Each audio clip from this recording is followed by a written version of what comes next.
¿Qué tal? ¿Cómo les va? Muy buenas tardes. Esto es Plenario, 1 hora y media de información legislativa con la mirada puesta sobre todo en la Cámara de Diputados. Una Cámara de Diputados que estuvo a full martes y miércoles, cumpliendo fundamentalmente con los emplazamientos que se habían hecho la semana pasada en el recinto. 5 emplazamientos, ayer fueron 4, se cumplieron con 4 de las reuniones de las comisiones correspondientes, o sea que ya están listos todos los dictámenes correspondientes para llevarlos al recinto. Decíamos durante la semana que seguramente este jueves habría una convocatoria para sesionar muy probablemente el miércoles 30. Hoy es jueves.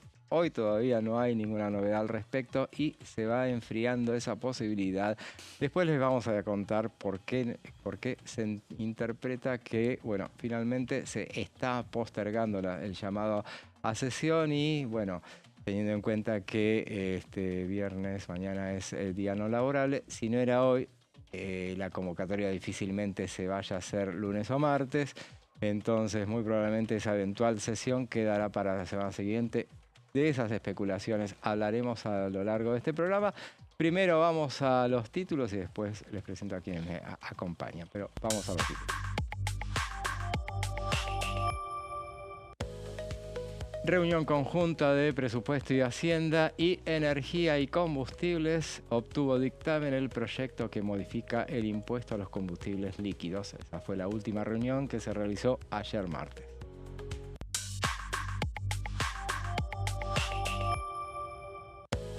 Comisión de Acción Social y Salud Pública avanza en diputados proyecto de ley para combatir el Alzheimer y otras demencias.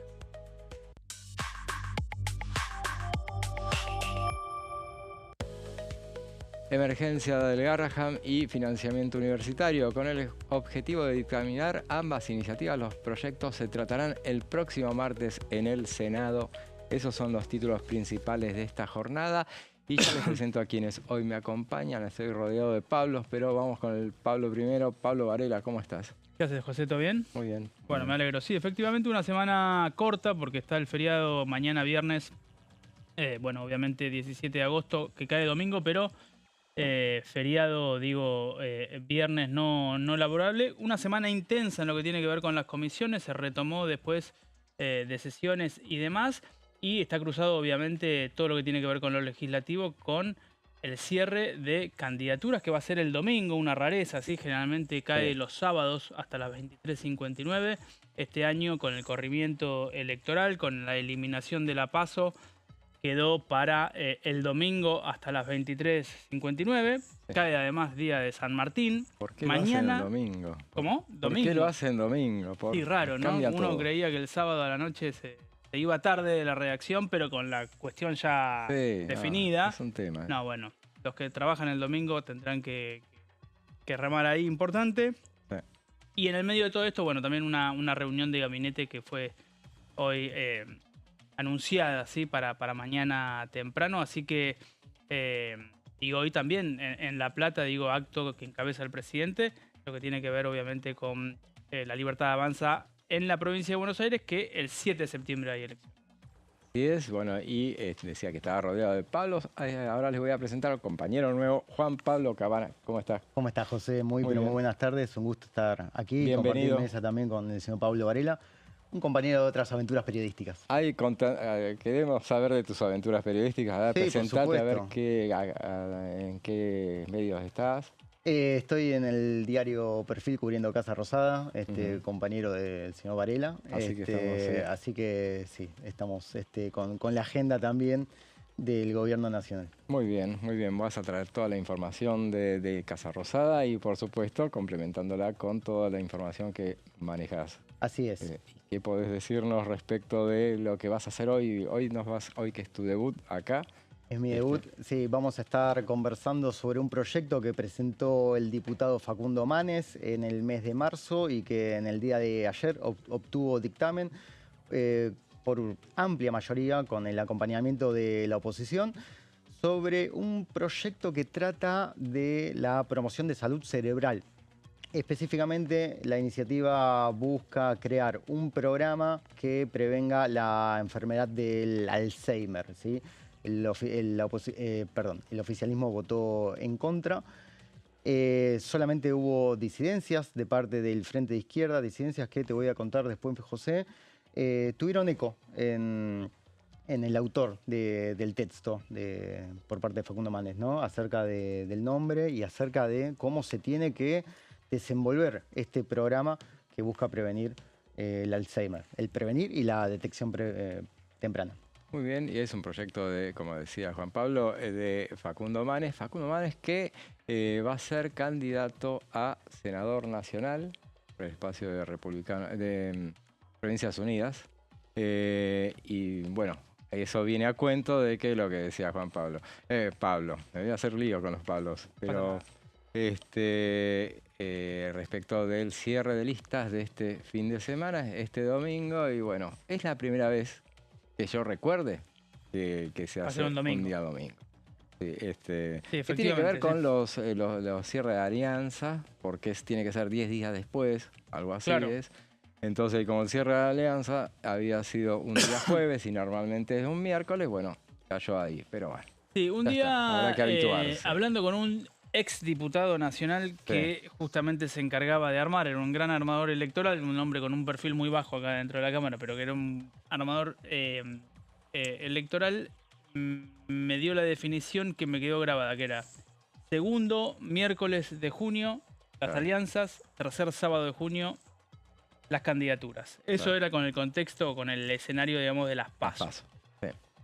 Suspendidas las PASO. Bueno, se corrió todo eso, se estableció un nuevo calendario electoral, un nuevo cronograma electoral. Entonces nos quedó, creo que, jueves, las alianzas. Y por lo tanto, como decís vos, 10 días después, las candidaturas. Eso va a suceder este domingo. Yo tengo la esperanza de que tal vez el sábado, al ser fin de semana, ya empiece a surgir la información. Y no tengamos que esperar hasta el domingo a las 23:59, ¿no? Vos viste cómo son. Por ejemplo, una esperanza tal vez ingenua, digamos. Pero esperanza al fin, ¿no? Pero bueno. Hasta por lo menos el día de ayer se decía en Casa Rosada que los candidatos se iban a conocer el día domingo. Pero bueno, también, como el compañero Valera, tengo la esperanza de que se por ahí alguna lista de algún distrito importante, provincia, Ciudad de Buenos Aires, Córdoba, Santa Fe, que ya más o menos para el sábado estén cocinadas. Estaría bueno, va.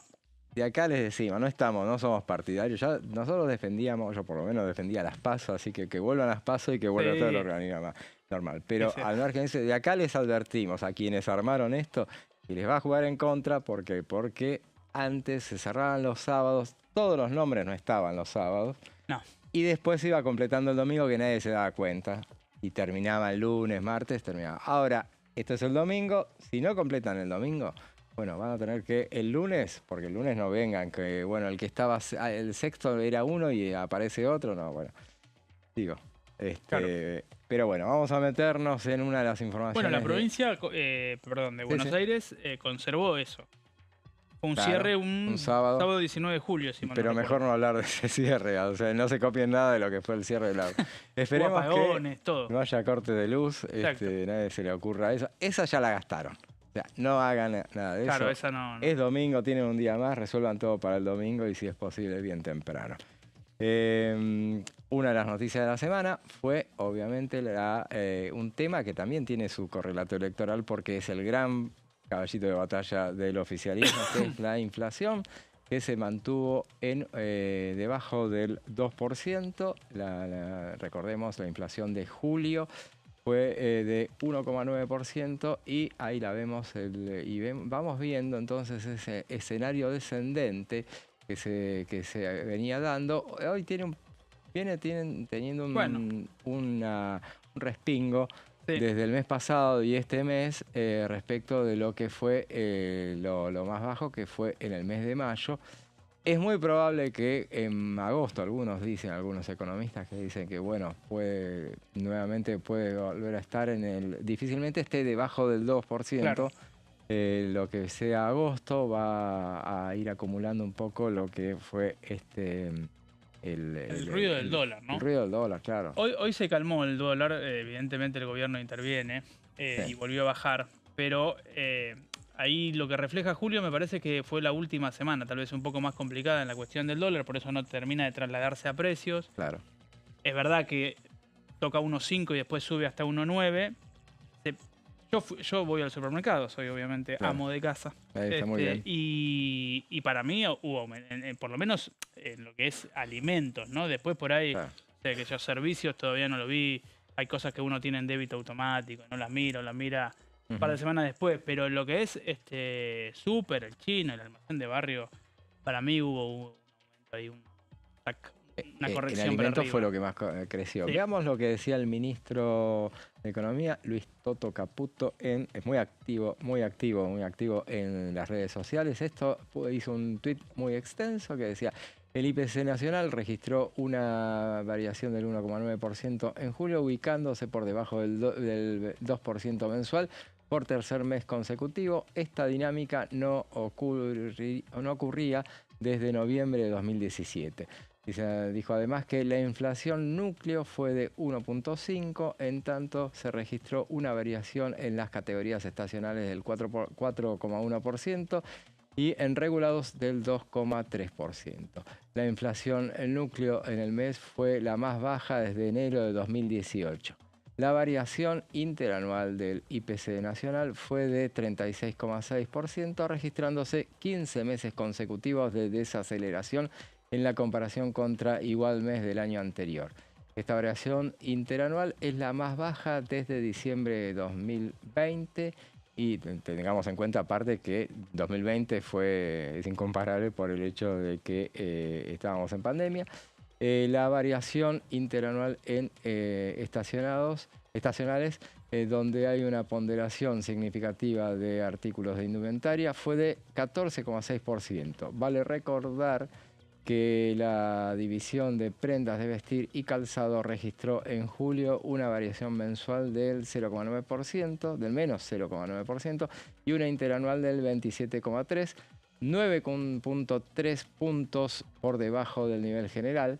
Dijo además el ministro Caputo que la inflación acumulada en los primeros 7 meses del año fue de 17,3%, la menor para este periodo del año 2020.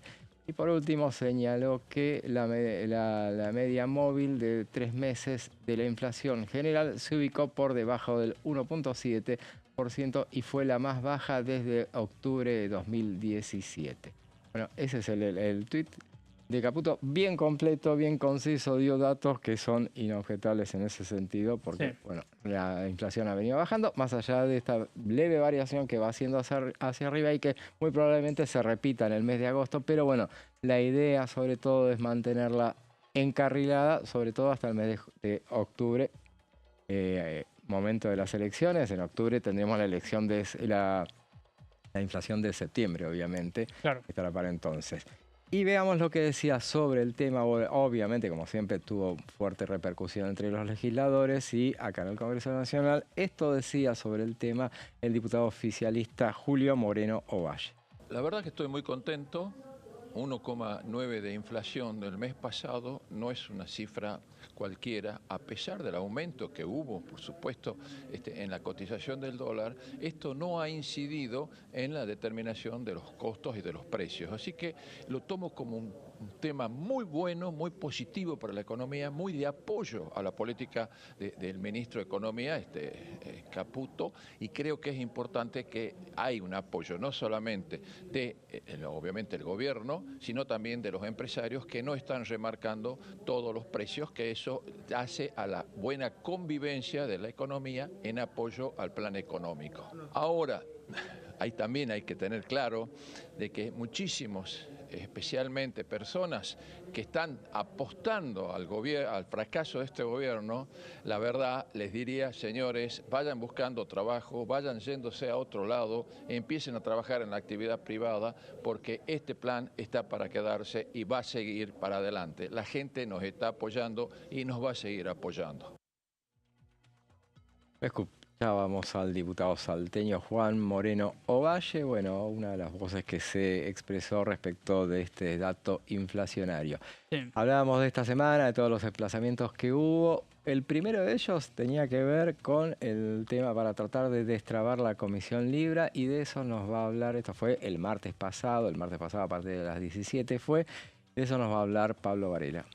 Sí, efectivamente, la Comisión Libra, bueno, como sabemos es la comisión investigadora del caso Libra que surgió o que se activó a partir del 14 de febrero pasado, cuando el presidente difunde, ¿sí?, con un tuit un emprendimiento que después tiene muchas aristas y que tiene muchas implicancias políticas, que tiene mucho desarrollo judicial afuera del país, ¿sí?, sobre todo en Estados Unidos, pero que obviamente acá se creó una comisión investigadora en la que con una serie de movimientos se generaron una serie de interbloques y quedó empatada, ¿no? Quedó 14-14 y no se podía definir o no se podía establecer quiénes iban a ser las autoridades de la comisión. En ese contexto, la comisión, que tenía 90 días para funcionar, bueno, se venció ese plazo, pero ahí entramos en los dimes y diretes, en las argumentaciones de un lado y del otro, la oposición diciendo que como no se habían establecido autoridades, esos 90 días todavía no habían, o no se habían cumplido, o sea, no se habían puesto siquiera en vigencia.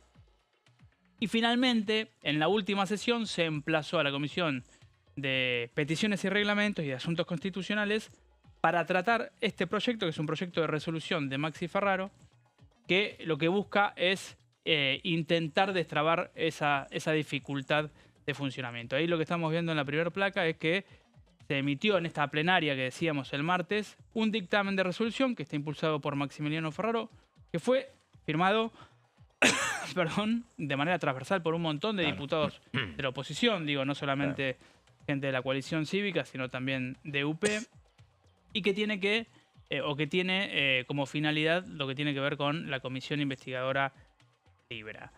En la siguiente placa vamos a estar viendo parte de lo que fue el dictamen, que lo que dice es que la comisión establece lo que tiene que ver con parte del funcionamiento de la comisión.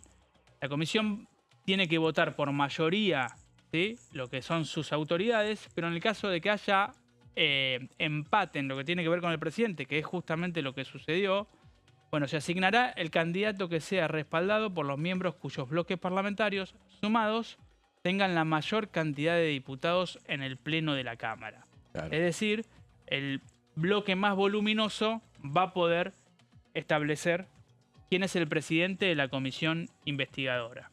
Claro, claramente está hecha a medida de la oposición. Oposición, claro.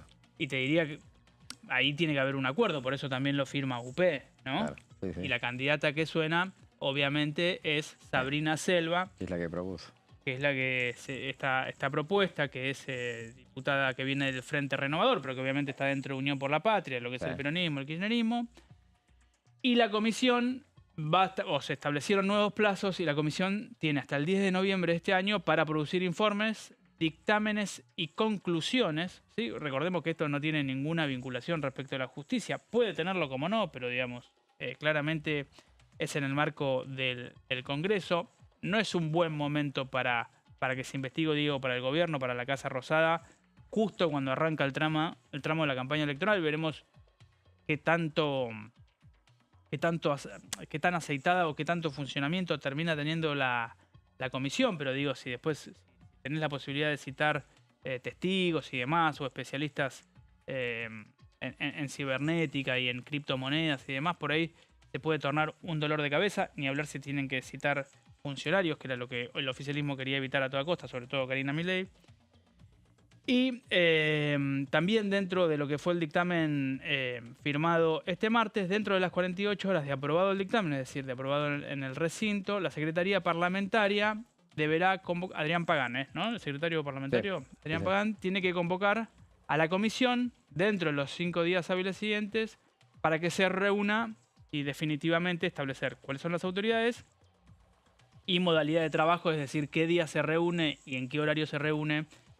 Bueno, básicamente esto me parece que lo que tiene que ver con las autoridades y con el presidente es lo que intenta resolver esta resolución. Después la resolución también habla del quórum, del funcionamiento de la comisión, se toma el artículo 108 del reglamento de la Cámara de Diputados, pero me parece que lo que estaba verdaderamente trabado era la presidencia, ¿no? El oficialismo había logrado un 14-14, y en ese 14-14 había quedado trabado, no se podía establecer una presidencia para la comisión.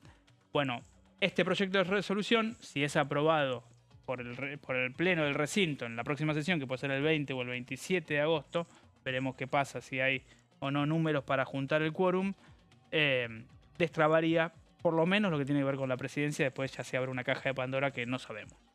Claro, exactamente. Y bueno, tiene que ver, a propósito, como bien decía Pablo, esto se tendrá que convocar 48 horas después de aprobado el dictamen en el recinto, claramente.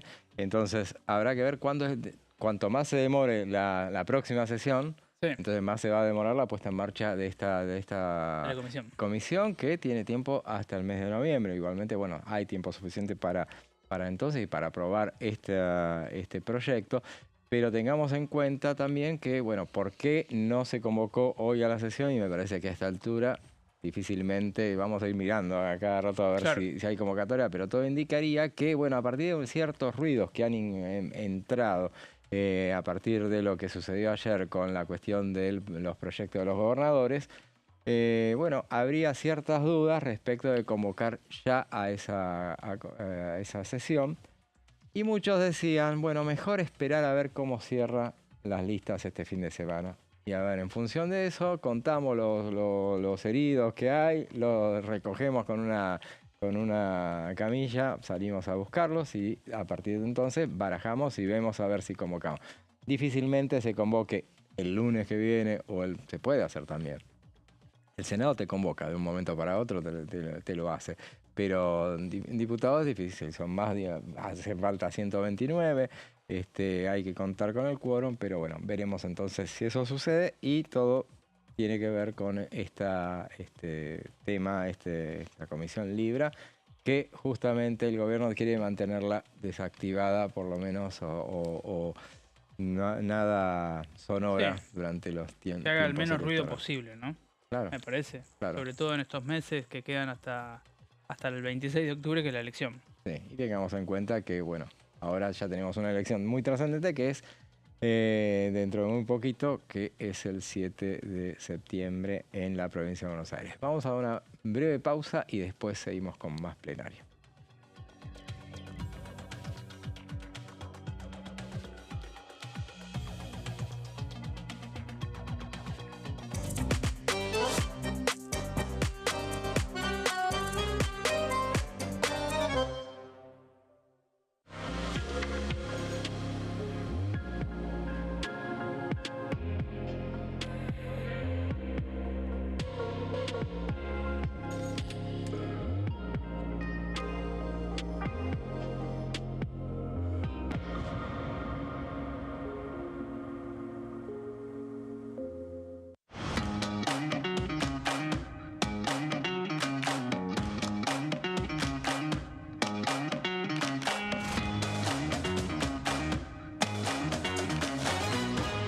Pasos perdidos. De lunes a viernes, 16:30 horas. ¿Cómo funciona el Congreso? Las sesiones son el espacio donde los diputados debaten proyectos de ley para su aprobación, modificación o rechazo. En una misma sesión pueden tratar varios proyectos de ley. Las sesiones ordinarias comienzan el 1 de marzo, cuando el presidente de la Nación inaugura el periodo ante la Asamblea Legislativa y se extiende hasta el 30 de noviembre. El Poder Ejecutivo puede convocar a sesiones extraordinarias o prorrogar las sesiones ordinarias. La sesión es dirigida por el presidente de la Cámara de Diputados, que administra el uso de la palabra y las distintas instancias del funcionamiento.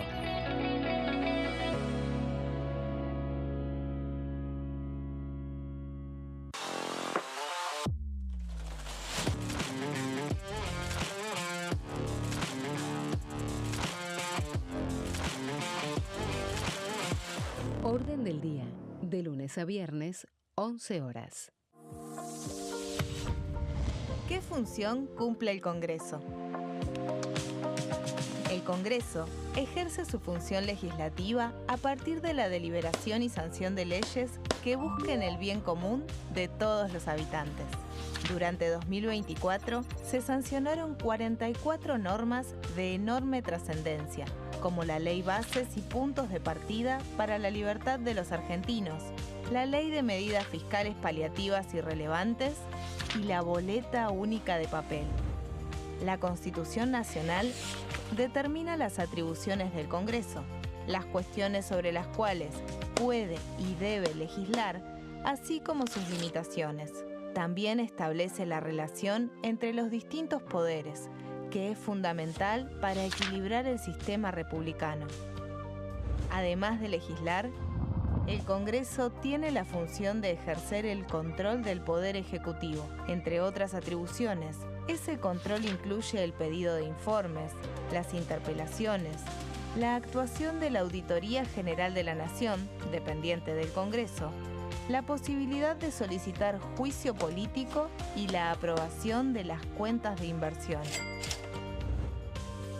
Desde la reforma constitucional de 1994, el jefe de gabinete de ministros tiene la obligación de concurrir periódicamente al Congreso para informar acerca de la marcha del gobierno.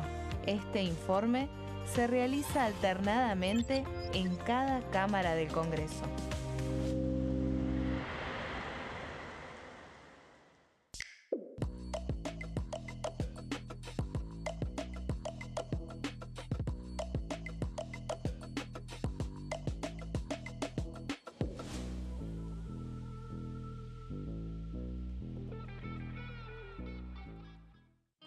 El sarampión es una enfermedad viral altamente contagiosa. Que no juegue con tu hijo. Puede poner en riesgo especialmente a menores de 5 años no vacunados. Ante la aparición de fiebre y manchas rojas en la piel, consulta de inmediato con un médico. La vacuna es la única forma de prevenirlo y es parte del calendario nacional de vacunación. Es segura, gratuita y está disponible en vacunatorios, centros de salud y hospitales públicos del país. Vos ya tenés esta vacuna, dásela a tus hijos. Elegí prevenir.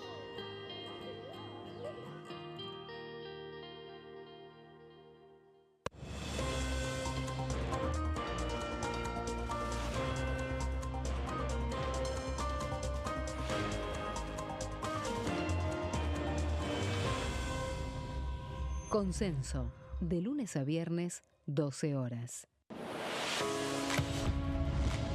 ¿Cómo funciona el Congreso? Cuando un proyecto de ley ingresa a la Cámara de Diputados, ya sea presentado por un legislador, enviado por el Poder Ejecutivo o producto de una iniciativa popular, se trata primero en el ámbito de las comisiones. Las comisiones son el espacio de análisis y debate sobre los proyectos conformadas por legisladores de distintos bloques. Hay 46 comisiones permanentes que son centrales en la discusión parlamentaria, como Presupuesto y Hacienda, Asuntos Constitucionales o Legislación General. Existen también 32 comisiones especiales que tratan temas específicos. En su mayoría son bicamerales, es decir, que están compuestas por diputados y senadores, como la bicameral de trámite legislativo, encargada de analizar los decretos del Poder Ejecutivo. Para que un proyecto sea tratado en el recinto, debe contar con el apoyo de la mayoría de los integrantes de las comisiones a las que haya sido girado. Al finalizar una reunión de comisión, se dictamina sobre la pertinencia de tratar el proyecto en el recinto. El dictamen puede plantear la aprobación del proyecto o su rechazo.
Seguimos con plenario, cerrando una semana que estuvo marcada por las reuniones de comisión en la Cámara de Diputados de martes y miércoles, signada por el cumplimiento de los emplazamientos, y la primera reunión de comisión que se realizó ayer para atentar a los emplazamientos fueron las comisiones de Acción Social y Salud Pública y la de Presupuesto y Hacienda, para tratar nada menos que un programa que nos adelantaba Juan Pablo al principio del programa, sobre la creación de un programa nacional de lucha contra el Alzheimer y otras demencias. Pero bueno, de eso nos va a hablar ahora Juan Pablo.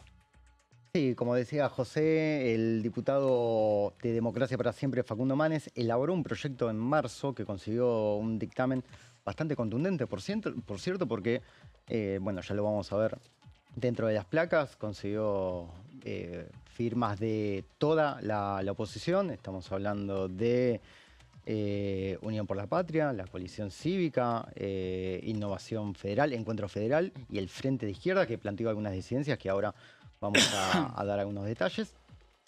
Y tiene que ver con un programa, como vos bien lo decías, José, que instaure, que determine una serie de condiciones para detectar el Alzheimer y otras enfermedades cerebrales, ¿sí? Este programa, Manes decía que la enfermedad afecta a por lo menos 500.000 de argentinos y también a todo su entorno familiar. Claro, ¿sí? Eso ya te da 2 millones. Exactamente, y que el Estado tiene que hacer algo en relación a eso. O sea, que es un problema económico. Sí, exactamente, pero lo que él dice es que con la detección temprana de la enfermedad, el Estado y también la gente que padece la enfermedad, o sea, se ahorrarían muchísimos millones de pesos, ¿sí? Que es un análisis que también en la oposición realizan, o sea, no es una erogación muy importante instrumentar este plan, que bueno... Inclusive él dijo durante que la Argentina gasta, y digo, corría al gobierno por izquierda, justamente o por derecha, mejor dicho, lo corría para bueno, que no le vayan a decir lo que le van a decir, que bueno, todo proyecto que ocasione gastos no van a avanzar. Y él le decía, bueno, hay un gasto de 2.500 millones de dólares anuales para la Argentina, o sea que es un dinero. Exactamente. Podemos ver la segunda placa, ¿sí? Lo que mencionaba recién, ¿no? Que el proyecto, la iniciativa contó con muchísimo apoyo opositor y también con disidencias que tienen que ver con el Frente de Izquierda. El Frente de Izquierda estuvo representado en la comisión por Cristian El Chipi Castillo, que planteó dos objeciones. Primero, que este proyecto de promoción de salud cerebral tenga otro tipo de nombre.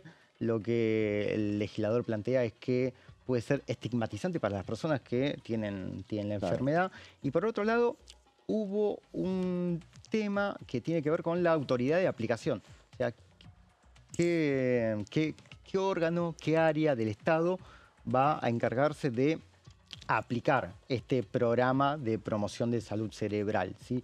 Lo que plantea Castillo es que sea el PMO quien a su vez instrumente las resoluciones correspondientes para que... El plan médico obligatorio. El plan médico obligatorio, gracias Pablo por la corrección, y que todos los afiliados a obras sociales y prepagas tengan la posibilidad de contar con este instrumento que establece el texto.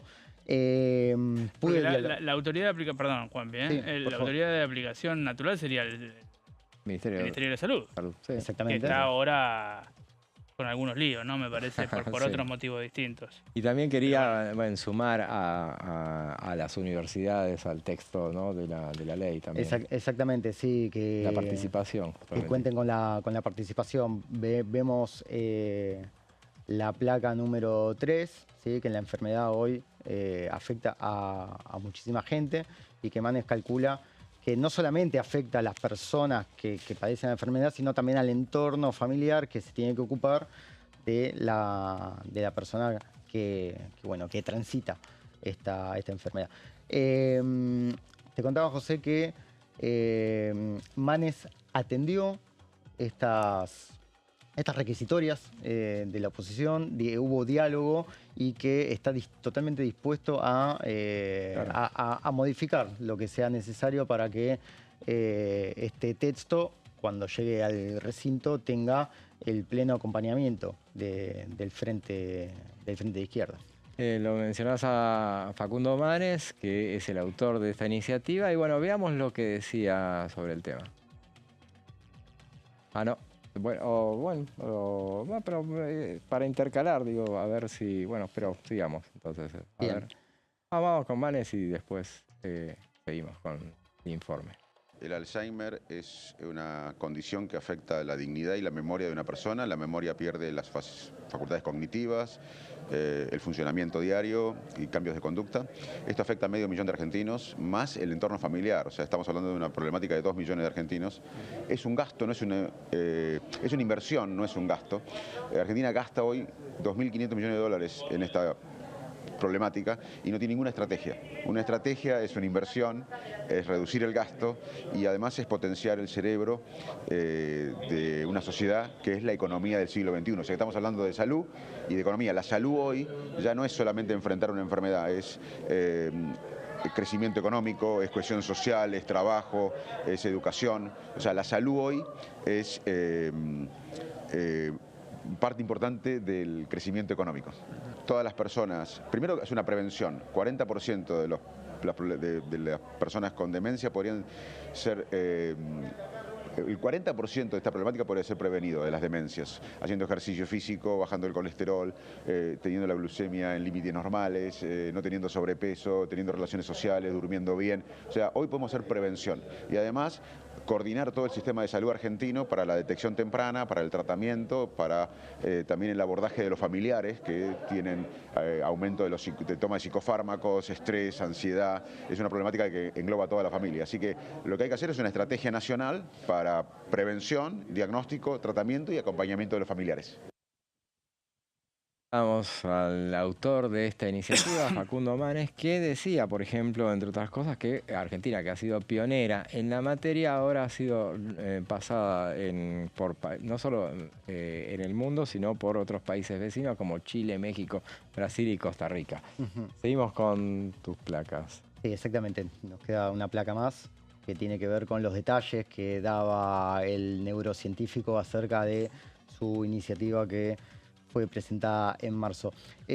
Un dato adicional que tiene que ver con las incorporación, con las disidencias que planteó el Frente Izquierda, que tienen que ver con las reuniones que mantuvo con distintos especialistas en la materia, con familiares, para justamente llevar a cabo este dictamen de disidencia, pero que de todas maneras entienden que, dado el diálogo y la apertura que tiene Manes, de hecho es algo que hoy estaba hablando con el legislador, se van a poder llevar a cabo, ¿sí? Y también, y esto, la sensación es compartida por todos los sectores que acompañaron este dictamen, es que una vez que llegue al recinto va a tener un respaldo contundente.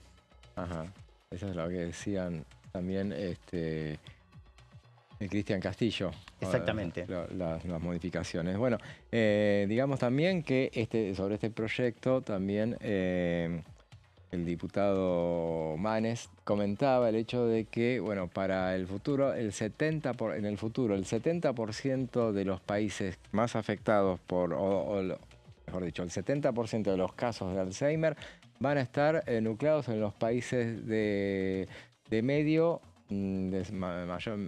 desarrollo medio y más pobres. En todo caso, en ese sector nos encontramos los argentinos y entonces es un tema que merece ser abordado. El presidente de esta comisión es Pablo Yedlin y esto decía sobre el tema. La verdad que gracias al emplazamiento que hizo el cuerpo, hoy pudimos hacer esta plenaria que nos debíamos, que era la plenaria con presupuesto y salud y acción social. Salud ya había tratado este tema en reuniones informativas y lo había dado dictamen también, y ahora volvemos a dar de este dictamen, ratificamos la necesidad de que esto vaya al recinto, se transforme en media sanción, vaya al Senado y se transforme en ley. las demencias son una problemática que está claramente relacionada con la edad. En la medida que las poblaciones envejecen, la posibilidad de tener cada vez más demencias es un hecho. Si bien es verdad que también el Alzheimer y las demencias se pueden prevenir, y gran parte de la prevención de estas enfermedades, a pesar que la gente no lo sepa, son cosas sencillas, tiene que ver con la misma prevención que hacemos cardiovascular, o sea, la actividad física, bajar el colesterol, controlar los parámetros cardiovasculares, disminuyen el riesgo claramente de demencia, casi el 40% de las demencias se pueden prevenir. Además de esto, otros temas como son la audición correcta en las edades mayores, cuidar el tema de la audición, el tema de la soledad de los adultos mayores, o sea, tener a nuestros adultos mayores acompañados, a nuestros abuelos, en compañía de la familia, estas cosas, y mantener un contacto social, lo mismo que por supuesto los estudios, la formación, todas estas cosas son cosas que previenen y bajan el riesgo de demencia. Entonces, bueno, lo que esta ley hace básicamente es esto, es poner en agenda pública este tema, crear el programa e intenta de esta manera llevar estas medidas preventivas a todos los argentinos y argentinas, que como ustedes saben es una población que está envejeciendo. Los argentinos, nuestra natalidad ha ido en descenso, ha bajado casi un 30%, y bueno, cada vez tendremos más argentinos mayores y tenemos que prepararnos para cuidarlos. Le escuchábamos al presidente de la Comisión de Acción Social y Salud Pública, Pablo Schedlin, muy activo ayer justamente durante la reunión que arrancó a las 10:30 de la mañana, Sí.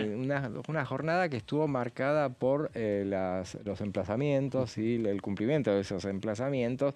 Y bueno, dentro de todo era la gran expectativa, a ver si se iba a poder cumplir con los horarios, porque había una reunión cada 2 horas y bueno, se suscribieron bastante. Se coló entre martes y miércoles la cuestión del fentanilo. Y a las 9 habíamos dicho, ¿no? Creo que el martes que arrancó, claro, la Comisión de Salud temprano con unos pedidos de informes que impulsaba Unión por la Patria, pero que después firmaron todo, me parece, ¿no? Lo terminaron firmando todo, sí, es verdad. A propósito del tema de la salud mental, que decías, bueno, muy interesante el informe realmente, Juanpi. Y a propósito de eso, también Mónica Macha en esa reunión hablaba del tema de un detalle importante que era la cuestión del cuidado de los pacientes, que es muy importante esto. Y ella tenía en cuenta el hecho de que la gran mayoría de quienes están dedicadas a la tarea de cuidado de esos pacientes y que no son del entorno familiar, porque obviamente los primeros involucrados son las familias, pero después los que en general son mujeres. Y decía, por ejemplo, que está muy mal pagas el sector de cuidado, que cobran 2.000 pesos la hora. Sí, totalmente. Jornadas extensísimas. Encima uno decía, bueno, menos mal que son extensísimas, por lo menos que reúne un poco más de plata. Pero bueno, son muy agotadoras, obviamente. No, no es para nada. No es para Macha, si no recuerdo mal, tenía un proyecto de ley justamente, ¿no? Para los que hacen cuidados paliativos. Claro, es verdad. Sí, sí. ¿No? Sí. Ese tema que después, bueno, se tardó mucho. No están sindicalizados, no tienen un gremio, no tienen por ahí capacidad para hacer lobby y discutir, pero además en la medida, ahí Schedlin al pasar dice algo así como vamos a tener cada vez población más adulta, más vieja. No quiero decir más vieja, pero lo voy a decir sin ser peyorativo, obviamente.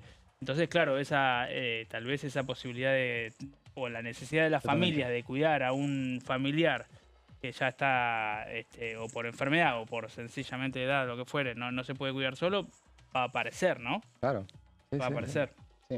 Y es un gasto extra, además. Sí, totalmente. En cuanto al gasto extra, creo que todos los diputados son conscientes de que una traba, más allá de el presidente, que ya está dispuesto a vetar cualquier proyecto que atente contra el equilibrio fiscal que está encabezando, tiene que ver con las obras sociales y con las prepagas que hoy están pasando una situación económica muy, muy delicada y no quieren absorber nuevos costos, sobre todo las obras sociales sindicales, ¿sí? Que están reclamando ayuda estatal prácticamente permanentemente. En cada reunión entre sindicalistas y miembros del oficialismo, el pedido es está a la luz.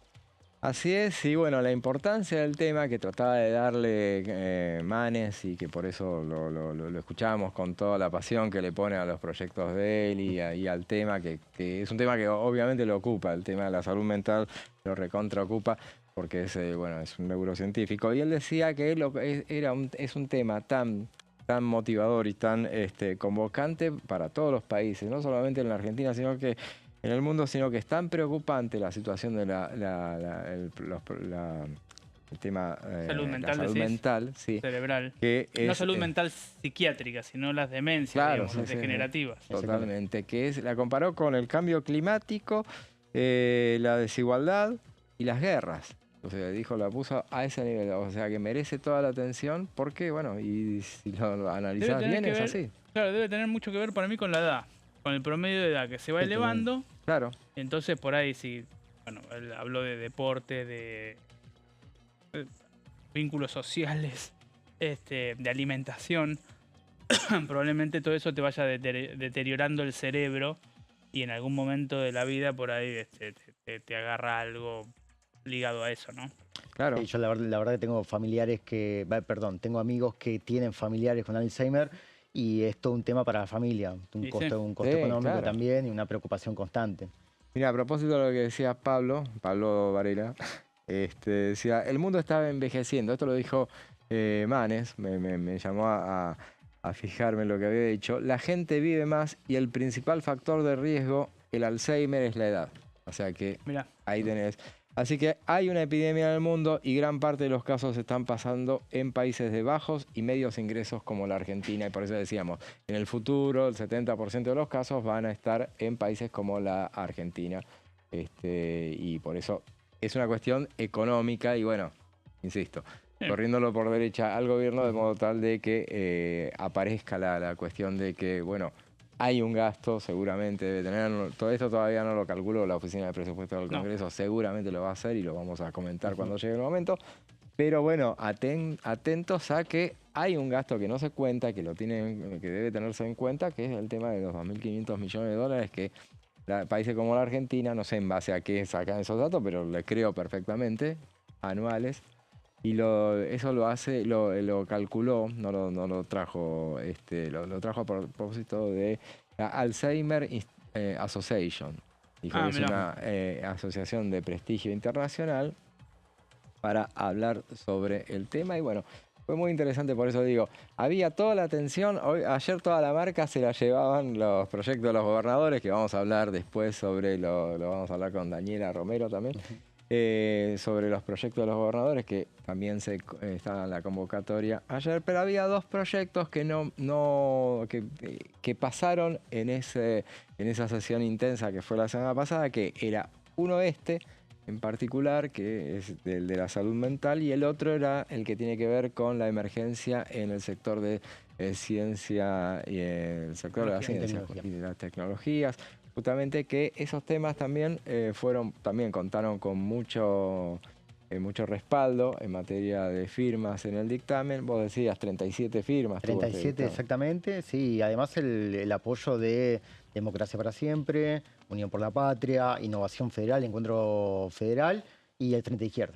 Claro. El Frente de Izquierda, que a pesar de expresar disidencias, dijo originalmente que ellos acompañaban el proyecto. Sí, totalmente. Y que estaban dispuestos a tratarla, porque tratándose de la izquierda es todo un dato, o sea, que te acompañen. Sí, es un dato, es lo que me decía hoy Cristian Castillo, claro, que están totalmente a favor y que además creen que este es el momento para debatir los proyectos. Ya saben que después del 11 de diciembre, con una composición distinta de la Cámara, las discusiones y los debates van a tener otro tono, por lo menos. Claro, así que bueno, veremos entonces qué es lo que termina sucediendo. Me hablas del 11 de diciembre y uno piensa en lo que va a suceder este fin de semana, que es el cierre de lista. Y se van conociendo algunos de los nombres que va a haber sí. Lo que no se va conociendo todavía es el primer candidato del peronismo en la provincia de Buenos Aires, pero sí se sabe quién va a ser el primer candidato de La Libertad Avanza en la provincia de Buenos Aires. Hoy se oficializó. Sí. Era un nombre que prácticamente ya estaba puesto. básicamente por un motivo. El presidente quiso que el nombre de Esper ya empezara a sonar, de hecho lo había mencionado en algunas entrevistas, para ordenar la interna del espacio. O sea, para que no existan dudas y no existan estas conjeturas, operaciones, idas y vueltas en torno a yo tengo ganas de ser, empiezo a mover los hilos, otra persona también puede caer en el mismo juego y demás. Bueno, no fue el caso. Así es, ahí lo vemos a José Luis Esper, quien esta semana tuvo muchísima actividad, pero como decíamos el lunes, va a estar en La Plata, me imagino. Y sí, obvio, sí va a estar. Y lo decíamos que, bueno, no contaran con él para hacer campaña martes y miércoles, que iba a estar muy ocupado, porque estuvo en todas las reuniones de comisión de esta semana. Ah, por eso lo pusieron jueves el acto. Claro. Bueno, vos sos... Encima, no podía ir. Encima fue en esta reunión, porque tuvo de todo esta semana, no hablamos del tema, pero hubo una reunión que en la cena en Olivos, que mucho de cena no tuvo, pero fue más de exposición del presidente ante los diputados de La Libertad Avanza y aliados. Y después se quedaron a ver inclusive la película argentina, así de Francella. Y el único que no se quedó fue José Luis Esper, que tenía una excusa perfecta, nadie lo objetó y dijo, mire muchachos, yo mañana tengo un día. Esto fue así que el lunes para martes, el martes para miércoles era. Sí. Y mañana ayer eran todas las sesiones, en todas las comisiones, menos la primera, que era la de Salud. Shetlin solito, digamos. Shetlin solo, claro.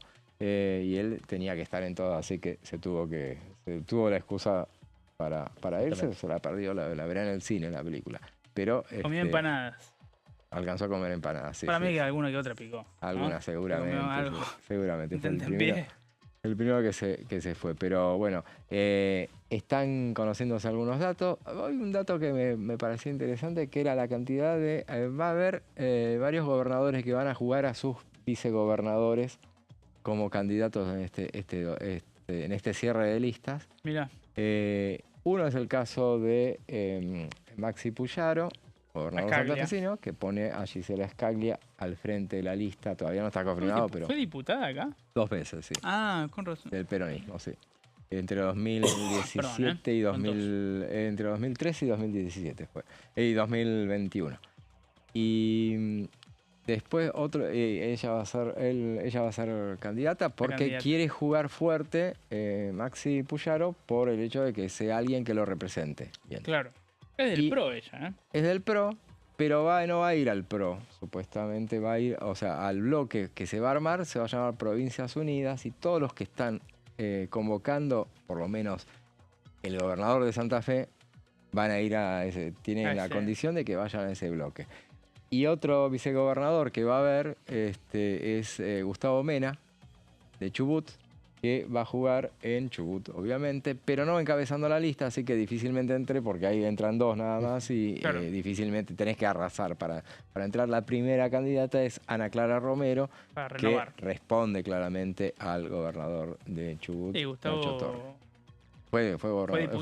Fue diputado de la UCR y además sólido, bastante sólido. Sí, de los más sólidos. Sólido, así es. En cuestiones constitucionales. Así es. Vamos a una breve pausa y después seguimos con más plenario.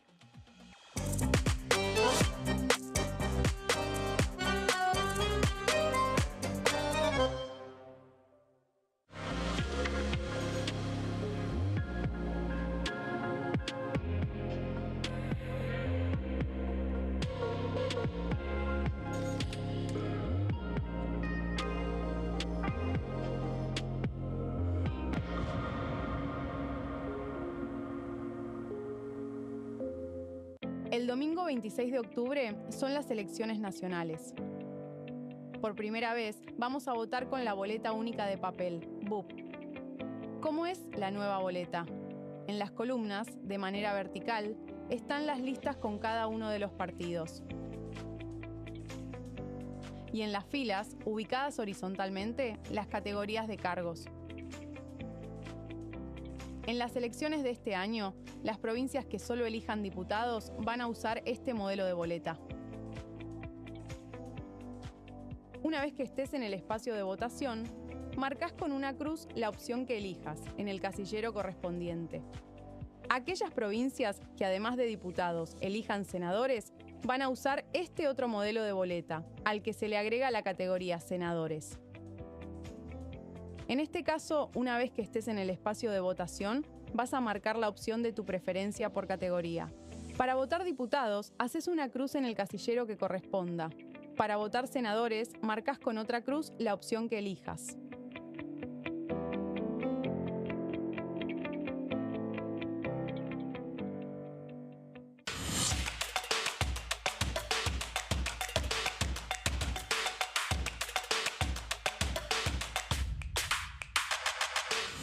Quórum, de lunes a viernes, 14 horas.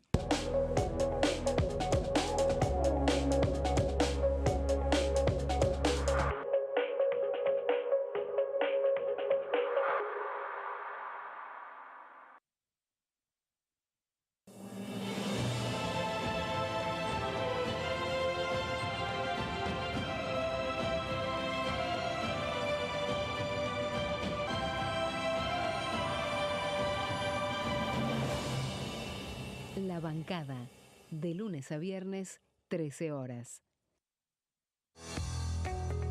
¿Quiénes conforman el Congreso? El Congreso de la Nación está conformado por la Cámara de Diputados y la Cámara de Senadores. La Cámara de Diputados representa al pueblo de la nación argentina. Esto significa que las provincias más grandes y con mayor cantidad de habitantes tienen muchos más diputados que las provincias más pequeñas. La manera de establecer las cantidades es proporcional. Por ejemplo, la provincia de Buenos Aires cuenta con 70 diputados nacionales y la provincia de Tierra del Fuego con 5.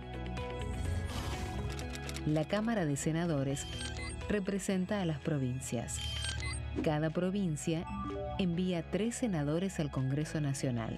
El total de senadores es 72, dado que las provincias argentinas son 24.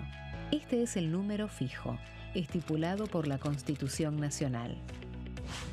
Cada 2 años, el Congreso Nacional renueva la mitad de sus diputados y 1/3 de sus senadores nacionales. El mandato de los senadores es de 6 años, mientras que el de los diputados es más breve, dura solamente 4 años. La Cámara de Diputados tiene 257 miembros. En el recinto, los diputados se agrupan en bloques y en interbloques que expresan partidos políticos o afinidad ideológica. Existen también los monobloques, integrados por un solo diputado. El bloque oficialista se dispone a la derecha del presidente de la Cámara, el bloque opositor mayoritario a la izquierda y en el centro los bloques con menos cantidad de integrantes. Son requisitos para ser diputado: tener al menos 25 años, 4 años de ciudadanía argentina, haber nacido en la provincia por la que se postula o haber residido en ella los 2 años precedentes.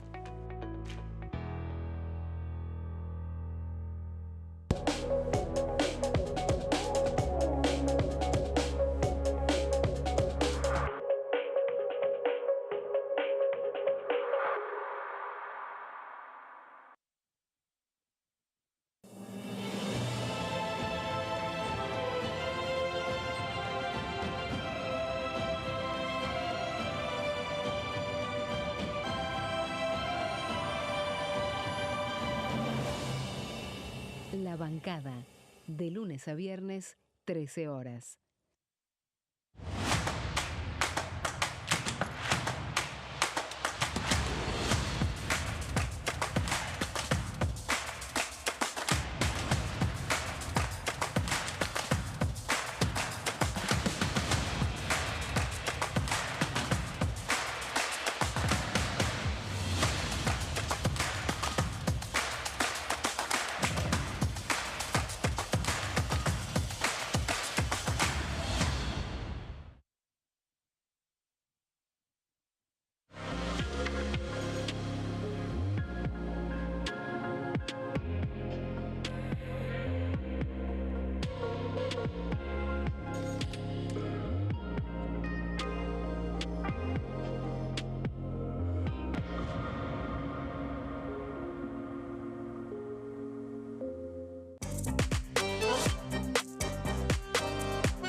Y seguimos con plenario. Bueno, estábamos repasando toda la profusa actividad en comisiones y hacíamos referencia y decíamos que íbamos a dejar para el final el tema de los proyectos de los gobernadores que se llevaron toda la atención ayer. Fueron en 2 plenarios de comisiones.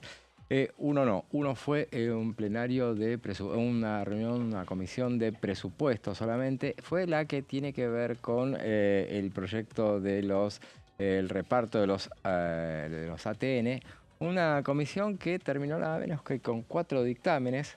El principal tuvo 27 firmas. Recordemos la comisión de Presupuesto y Hacienda que preside el ya citado José Luis Espert, tiene 46 miembros y bueno, tenía 27 diputados, hubo 27 diputados de Unión por la Patria, Democracia para Siempre, Encuentro Federal e Innovación Federal fueron los que suscribieron esa iniciativa, pero también ese dictamen, pero también hubo, respecto de los dictámenes de minoría, bueno, hubo uno que después vamos a hacer referencia, bien lo vamos a charlar con Daniela, el proyecto alternativo que es auspiciado por el gobierno nacional y que tuvo las firmas de Lisandro Loñeri, hombre de Cornejo, del diputado Cornejo, y Nancy Picón Martínez, que es muy cercana al gobernador de San Juan, Marcelo Orrego.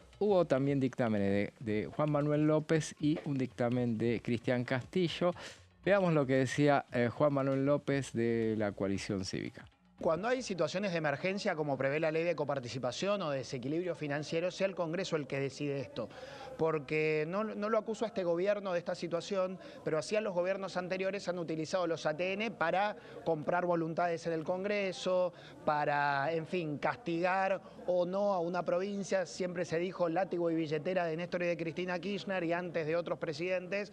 Bueno, nosotros decimos que se repartan por índice de coparticipación y si hay una emergencia que atender, como la de Bahía Blanca, como lo hicimos por ley este año, que lo haga el Congreso. ¿Qué hizo este gobierno acá? Y ahí me pongo en la vereda de enfrente, vetó la ley del Congreso, porque no quiere el protagonismo y la participación de ninguna institución, quiere hacer política. De hecho, el diputado Espert fue con las autoridades nacionales a hacer campaña a Bahía Blanca. Pero bueno, esa es nuestra propuesta y ojalá presentamos nuestro dictamen y veremos qué se da en la sesión en la que se trate este tema. Hay provincias que han recibido muchos ATN porque son amigas del gobierno de turno y hay provincias que no. Es un punto de la coparticipación, es mucho dinero que los gobiernos utilizan discrecionalmente para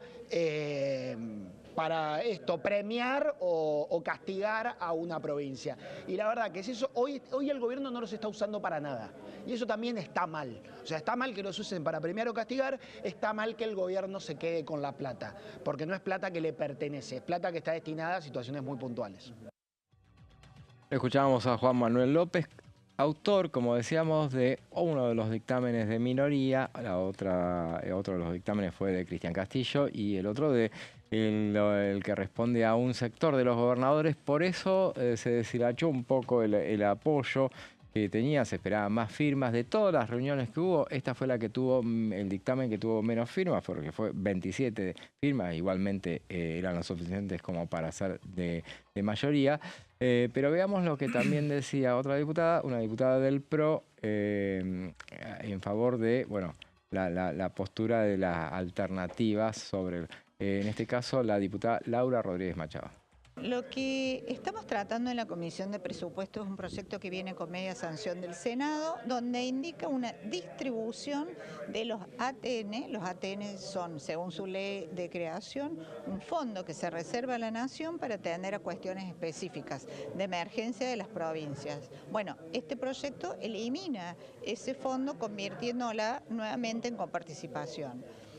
Y lo que yo dije en esta comisión es que me impresiona que el kirchnerismo sea quien tenga esta iniciativa, porque si hay un gobierno que ha hecho uso y abuso de los ATN de manera discrecional para fidelizar, para decirlo de una buena manera, a gobiernos que no eran de su signo, ha sido el kirchnerismo. Pero ahora que no gobierna, quiere que ese fondo no exista. Ha pasado siempre con todos los proyectos que ha presentado el kirchnerismo. El kirchnerismo trabajó todos los años de su gobierno en emergencia, pero termina su gobierno y quiere eliminar las emergencias para el gobierno que le sigue.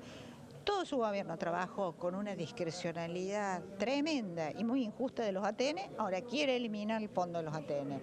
Yo lo que dije, ese proyecto no lo voy a firmar, yo entiendo que se requiera una voluntad colectiva entre todos los gobiernos y la nación para modificar estas cuestiones. Entonces yo voy a firmar un proyecto donde la nación también coincida con la manera como se van a distribuir estos recursos. El kirchnerismo quiere eliminar algo que ellos utilizaron de manera discrecional. Lo que pasa es que tienen una imagen distorsionada de lo que son los ATN. Los ATN se pueden utilizar cuando hay una emergencia, que es una forma rápida de salir con un recurso inmediato, como fueron los incendios en Córdoba, como fueron el tema de Bahía Blanca, por ejemplo. Bueno, ellos lo quieren eliminar y quieren que todo se distribuya como se distribuye la coparticipación.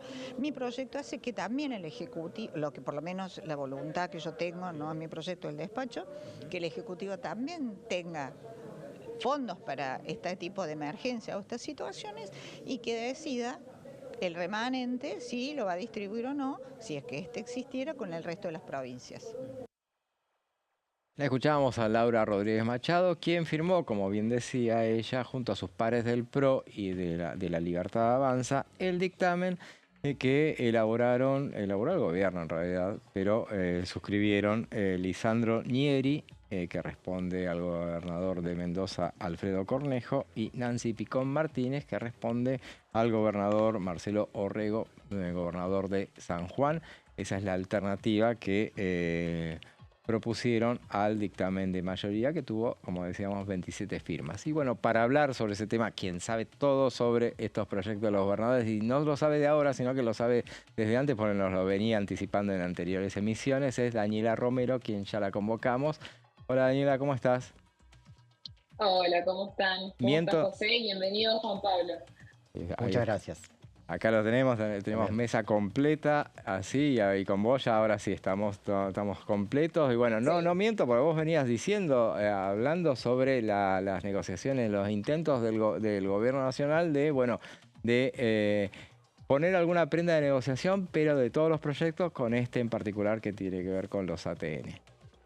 Sí, habíamos anticipado el lunes, creo que fue que hablamos de esto, que había una intención ya hace tiempo del gobierno de presentar una contrapropuesta, puntualmente porque la cuestión de los aportes del Tesoro Nacional sí podía llegar a ser algo negociable para altas fuentes de la Casa Rosada. Lo que nos sorprendió, al menos a mí me sorprendió, fue la alternativa al impuesto a los combustibles, que se barajaba como algo que era directamente imposible de avanzar.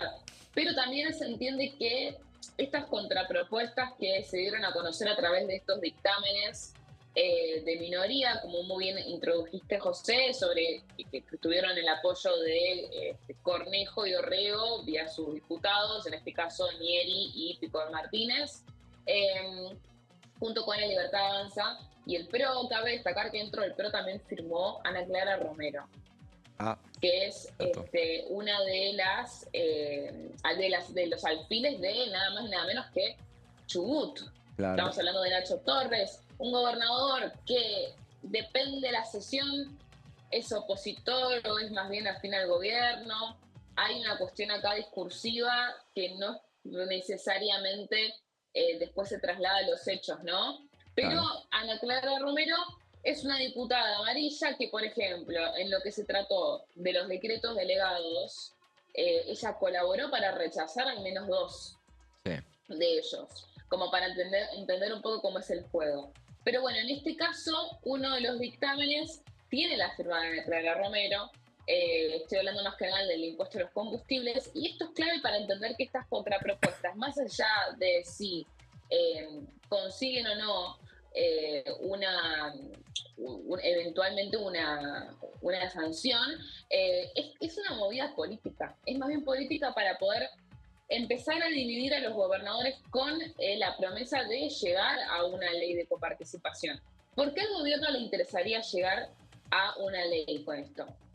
No por la reforma en sí, sino por el antecedente que está dejando esto. Y te lo advierten mucho en Casa Rosada. Ojo que lo que están haciendo es una locura. ¿Por qué? Porque están dejando un precedente de que se puede reformar la coparticipación solamente con una ley por el Congreso Nacional. Claro. Esto ya lo había advertido en su momento el ministro de Desregulación, Federico Sturzenegger, que había dicho, medio en chiste, medio en modo de chicana, cuando fue que el Senado aprueba estos proyectos de ley de los gobernadores sobre tablas. Yo, si soy Milei, no los veto, dice, porque estaría dejando un antecedente de que se puede reformar la coparticipación con un proyecto de ley. Cuando se entiende que en realidad estas reformas tendrían que contar con la aprobación de cada una de las provincias, no solamente con el Congreso Nacional. Obviamente que nunca fue una posibilidad, pero sí está claramente dejando un antecedente que desde Casa Rosada le prestan mucha atención. Y acá nos encontramos con lo que les decía, una maniobra más bien política para poder empezar a dividir esos votos de cara a la semana que viene, que es cuando se hablaba de una posible sesión para poder aprobar estos proyectos. Vamos a ir al detalle. Claro, ahora si les vamos a ver parece. qué es justamente qué es lo que ofreció el gobierno como para contraproponer. Exactamente. Con respecto de ahí estamos viendo un resumen de cómo quedaron los dictámenes más importantes, ¿no? Hay más dictámenes, pero estos puntualmente, el ATN, el de mayoría, y el de minoría, que es lo que recién dijimos, La Libertad Avanza, el PRO, Nieri, Picón Martínez, el de mayoría es el grueso de la oposición, y después la izquierda y la coalición cívica también fueron con un dictamen. ¿Qué dice la contrapropuesta del gobierno, el dictamen de minoría? Básicamente que los aportes del Tesoro Nacional, que son fondos que se distribuyen para emergencias y que siempre fueron históricamente criticadas por su uso discrecional de parte del Ejecutivo, lo que el gobierno propone es, ok, está bien, se los vamos a devolver a las provincias, pero si los devolvemos una vez que haya terminado el ejercicio fiscal anual en que se generaron. ¿Esto qué le permite al gobierno? Le permitiría poder tener algún tipo de control en decir, bueno, no se lo tengo que dar a Kicillof, básicamente. Mantiene cierta discrecionalidad, Claro, no resigna del todo ese control, pero cuando termina el año le devuelve a las provincias lo que el sobrante, digamos. Esa es la contrapropuesta del gobierno. ¿Qué es lo que esperaba los gobernadores que habían propuesto? Es que se haga un reparto vía coparticipación diaria y automáticamente. Esto mantiene, digamos, un poco un balance, ¿no? No es ni la repartición automática y diaria, ni tampoco es la discrecionalidad total del Ejecutivo. De alguna forma las provincias volverían a tener ese dinero, ¿no? Sí. Esto es lo que habíamos dicho, José, que el gobierno lo ve como viable, que lo ve como razonable, que lo ve como algo posible. Destacamos que desde la Casa Rosada te dicen, bueno, nosotros somos el gobierno que más repartió TN después de Alberto Fernández. Una línea discursiva que igualmente, cabe decir, es nueva, porque hasta hace poco directamente no promovían eso. Pero bueno, ahora sí la bandera de los ATN es una bandera que se ve positiva en lo que tiene que ver con esta negociación. Y defienden este repartijo y esta maniobra de, bueno, consensuar cómo podemos hacer para que las provincias puedan recuperar esto, ¿no? Sí. ¿Qué pasa con el impuesto a los combustibles líquidos? El impuesto a los combustibles líquidos, básicamente lo que le proponían los gobernadores era eliminar todos los fondos fiduciarios a los que están destinados por ley para que reciban un porcentaje de lo recaudado por este tributo, que se eliminen y que directamente se repartan entre el Tesoro Nacional, o sea, el Gobierno Nacional, las provincias y el Sistema Único de Seguridad Social. Lo que se pone en juego con la contrapropuesta es cuánto va para las provincias y cuánto se queda al Gobierno Nacional del impuesto a los combustibles. Ahí estamos viendo en placa que los dictámenes fueron por la Comisión de Presupuesto y la Comisión de Energía y Combustible, ¿no? De vuelta nos encontramos con estos dos dictámenes que polarizan un poco, Uno que es el de la media sanción, como se le dice, el de la aprobación del Senado, como lo redactaron los gobernadores, y otro con una contrapropuesta del Ejecutivo que, como les decía recién hace un rato, lo que llama la atención es que tiene también la firma de Ana Clara Romero, la chubutense, de Ignacio Torres, además de Nieri, que es de Cornejo, y Picón Martínez, que es de Orrego. Aparte, ¿Cuál es la Nacho Torres, propuesta? Nacho Torres es uno de los 5 gobernadores que se cortaron hace unos 10 días, armando un frente propio, Grito ¿no? federal. Grito federal, claro. Provincias Unidas Ahora. se llama formalmente, pero es muy difícil salir del grito federal. Claro. Porque nos quedó grito federal y todas sus variantes, ¿no? El modo también de chicana que Sí, aparte si creativas, pero la sigla ya es UF, es imposible. Sí. Así que no, vamos con Provincias Unidas. Pero bueno, es una... Vamos con Provincias Unidas. Ana Clara, bueno, le metió una cuña en ese sector también, el gobierno. Sí, porque, bueno, a ver, ya que vamos a hablar de Provincias Unidas. Dentro de lo que es ese grupo de gobernadores, sí.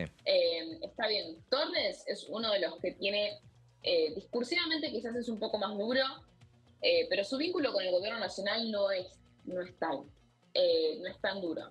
No. Como sí es el de Yarlora, por ejemplo.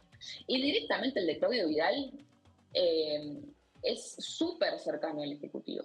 Entonces hay una cuestión ahí de que ese grupo de gobernadores de Provincias Unidas, al que podría también adherirse otro gobernador que se baraja, que también es muy aliado del oficialismo, el sanjuanino, sí. No es, a priori, no es un bloque, un frente que vaya a funcionar como opositor en los hechos. Aunque discursivamente quizás continúen en esa línea. Hay que ver de cara a las elecciones cómo se cambia un poco el panorama, ¿no? Pero bueno, sí sorprendió lo de Ana Clara Romero porque justamente, como decís, Nacho Torres es uno de los gobernadores que integra este frente, que intenta rivalizar con Milei sin ser kirchnerista, y que es uno de los gobernadores que también más de peso en cuanto a cómo defienden la necesidad de ir hacia una reforma y considerando que esto puede llegar a dividir los votos para efectivamente llegar a algún tipo de acuerdo.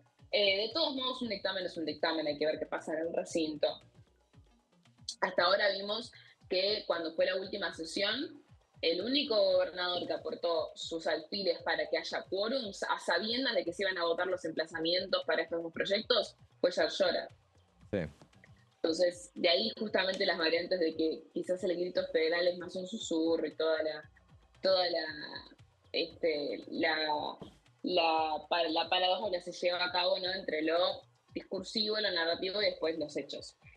Así que es un dato lo de Romero. ¿Qué dicen los proyectos?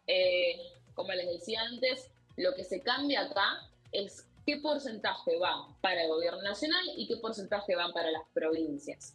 En este caso, tenemos que el proyecto de los gobernadores planteaba que vaya un 14,29 para el Tesoro Nacional y un 57,02 para las provincias, y la contrapropuesta es que haya un 32% para el gobierno nacional, para el Tesoro, y un 40% para las provincias, eliminando los 6 fondos fiduciarios que actualmente están por ley. O sea, eso se mantendría. Y el porcentaje para el Sistema Único de Seguridad también, lo que cambia es justamente ese balance entre lo que le queda al Tesoro Nacional y lo que le queda a las provincias.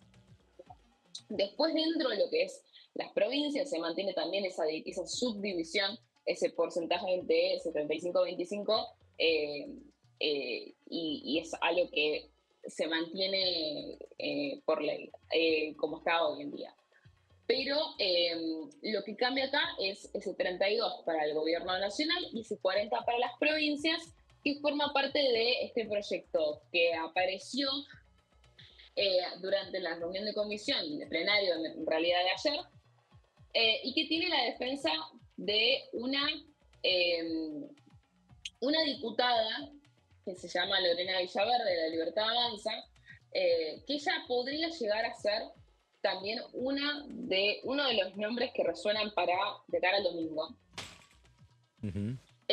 Porque, bueno, Como si senadora. ella es diputada y no se le vence el mandato, suena como una posible senadora, ¿no? Puede ser que termine en el Senado, Lorena Villaverde. Claro. Ella dice que defiende de alguna forma que se le ponga un punto final a los fideicomisos. Yo había mandado para que podamos pasar la cita, no sé si la tenemos, si no yo la leo, no hay problema. Pero ella había dicho que había defendido que se eliminan todos estos fondos fiduciarios que son parte actualmente de cómo se distribuye lo recaudado por el impuesto a los combustibles, y que dice que son fondos que inflaban artificialmente el precio de los combustibles. Dice, se acabó el uso discrecional de la plata de la gente para financiar la política. Ahora lo que se recaude por impuesto a los combustibles será claro, previsible y distribuido a las provincias como establece la ley. Es decir, estamos viendo que la Libertad Avanza se abanderó de esta propuesta de la reforma de la coparticipación. Claro. Igual un poco mucho, ¿no? Muy optimista, digo, lo de Lorena Villaverde. Me da la sensación. Muy optimista. Y sí. A ver, especifica. No, digo, como se acabó tal esquema y ahora vamos hacia otro, me parece. Claro. Si me das a leer políticamente, metieron esto ahí para meter ruido. El gobierno prefiere que no se trate nada, ni uno ni otro, ni el dictamen de mayoría ni el de minoría. En definitiva, Dani, claramente hoy especulábamos con el hecho de que, bueno, se cayó la sesión que no se convocó nunca todavía para el miércoles que viene, pero bueno, seguramente se estará pensando ya en el miércoles siguiente y tendrá que ver con toda esta novedad que tuvo que ver con los proyectos de los gobernadores, ¿no? No sé, para mí no. ¿No se cayó o no tuvo que ver? No tuvo que ver. Ajá. No, para mí no tuvo que ver. No, yo creo que lo que se cayó la sesión, estamos hablando de la del Senado, ¿no? No, la de diputados. La del miércoles. La del miércoles 20, que todo el mundo... Muy probablemente, no, está bien, pensé que hablabas de la del Senado. Claro, en la sesión en la que se tendría que tratar estos proyectos, por ejemplo. Sí. Me parece que... El proyecto de ley se hablaba de una sesión para el 20 de agosto, para la semana que viene. Claro. Por supuesto que esto reconfigura el esquema, que es un poco lo que decía Pablo y lo que decía al principio de la columna, que esto es una maniobra política, porque justamente lo que hace es dividirte los votos, dividirte a los gobernadores. Sí. No deja de ser igual, a ver, los que están acá firmando con el gobierno son los aliados que ya sabíamos que tenían. Lo que pasa es que acá lo que llamó tanto la atención es que los proyectos tuvieron el aval de los 23 gobernadores y el jefe de gobierno porteño. Entonces acá se empieza a ver que hay algunas pocas fichas previsibles quizás, pero que van cambiándose. Entonces, en este escenario no tenés como ese apoyo contundente que asomaba al principio. Recordemos que esto en el Senado pasó sobre tablas, casi por unanimidad. Realmente fue una avalancha, y en diputados ahora vemos un escenario en el que quizás no va a ser esa avalancha, porque hay gobernadores que no solamente mostraron con el dictamen de estos proyectos que están dispuestos a apoyar lo que plantea el gobierno, sino que además vienen teniendo diálogo desde hace semanas y que en algún punto creen que pueden llegar a algún tipo de acuerdo.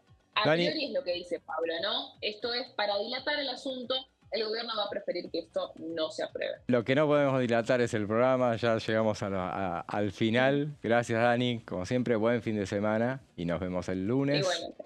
Gracias, Juanpi, ¿estuviste a gusto? Sí, la verdad que sí, muy cómodo. Muchas gracias por todo. Bienvenido nuevamente, gracias. Pablo, nos vemos. Gracias, hasta la semana que viene. Y con ustedes nos volvemos a ver el lunes que viene a partir de las 15. Ahora lo dejamos en compañía de Pasos Perdidos, Amanda Alma, Fernando Fraquelli. Tengan ustedes un buen fin de semana largo.